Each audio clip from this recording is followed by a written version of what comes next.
I was having a conversation with my friend the other day how we feel that Ireland's falling apart, and I think that's a sentiment throughout Ireland. I know that could seem hyperbolic, but I don't really think it is. You just have to look at Ireland in the last few years. It's become so unlivable in so many ways. Like we have a mad, or we've had a mad housing crisis for years, and it's just getting worse and worse. The cost of living here has gone up. The cost of renting anywhere is actually ridiculous, and there's just like no hope.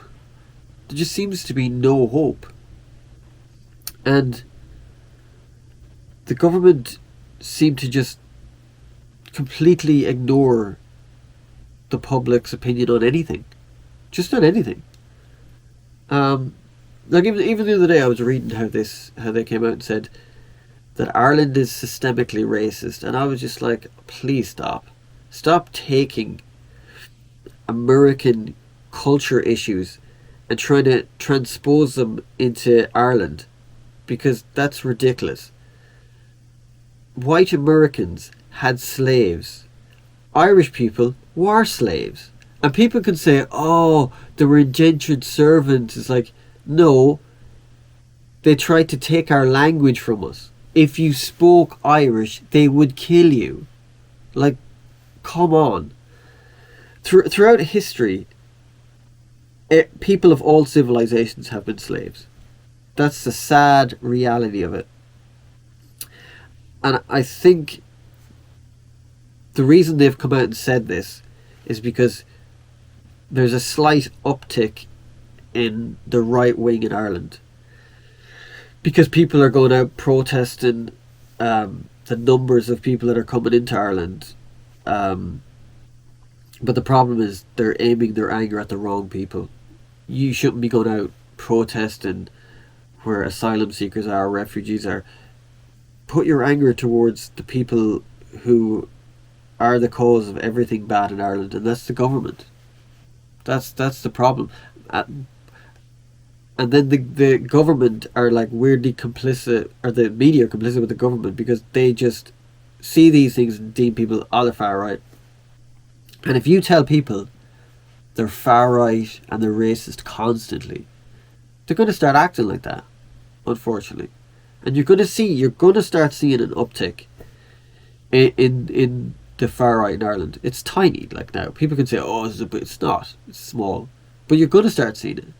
Because when you keep telling people something they are, they're going to become that. And I don't think most people have an issue with immigration. I certainly don't.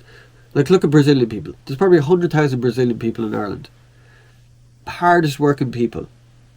They get treated like shit in Ireland from the government, because the government make it so hard for them to actually stay here.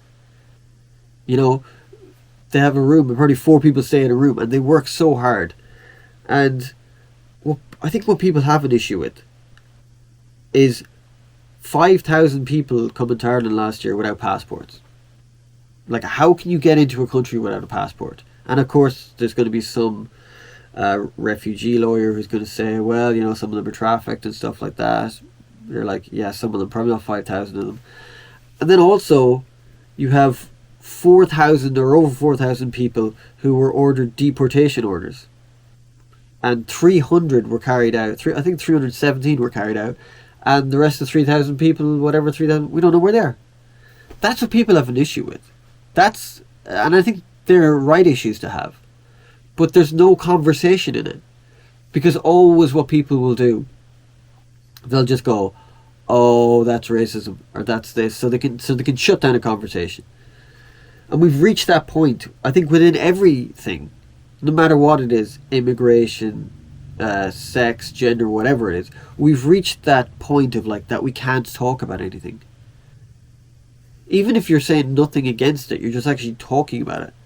You're met with this, oh, you're this, or oh, you're that. And it's sad, because you can never sort out anything by not having a conversation. And what happens is when you constantly... What happens is when you deem people something that's abhorrent in a country, everyone starts walking on eggshells and no one wants to say anything. So then it gets to the point that nothing can be talked about. And it's sad because I love Ireland. I love Ireland, but the government have so much to answer for, and it's only going to get worse because they never do anything, they never fix anything, and there's just no hope. There's just sadly no hope. Can you imagine being young, 20 or 22? The idea of buying a house is non-existent. Like, it's non-existent. So young people just want to leave the country. And can you blame them? You know, can you actually blame people for just going, oh, I just want to get out of here? And yeah, it's just sad. It's just sad. And